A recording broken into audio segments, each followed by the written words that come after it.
it's typical of Malaysians to just hand over information so easily. If you need my information, I'll just say, hey, you know what, take my IC. That thought of, should I even be worried about giving my information to someone else, right? I think that practice or that awareness wasn't there. In places where there are stricter data protection laws in place, the minute you ask, I guess they'll be furious about it.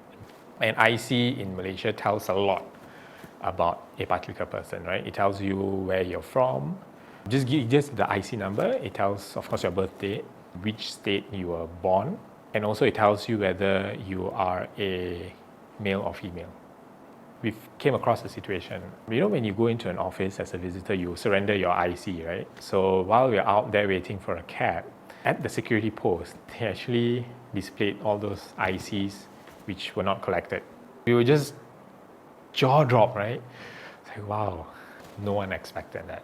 There's so many things that can go wrong. If we do come across fraudulent application, right, where person just walks into the bank and say that, why am I receiving this letter of collection from you? And as far as I know, I've actually not applied for any credit facilities from your bank.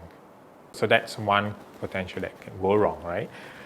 Under the Malaysian law, there is what we call a special category of personal data. And there are 4 categories which categorize as sensitive personal data. One would be your health information. Second one would be your criminal records.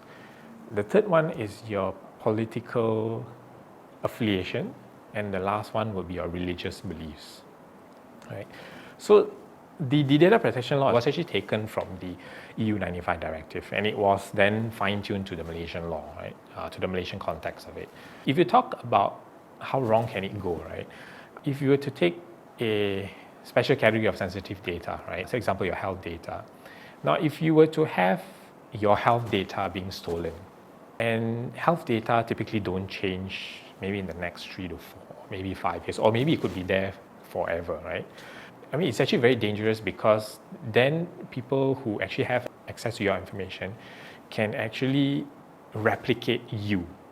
If you really sit and have that malicious thought, then I guess there's so many things you can do. Everyone that handles personal data should be responsible when it comes to ensuring that the data is safe, that the data is used appropriately.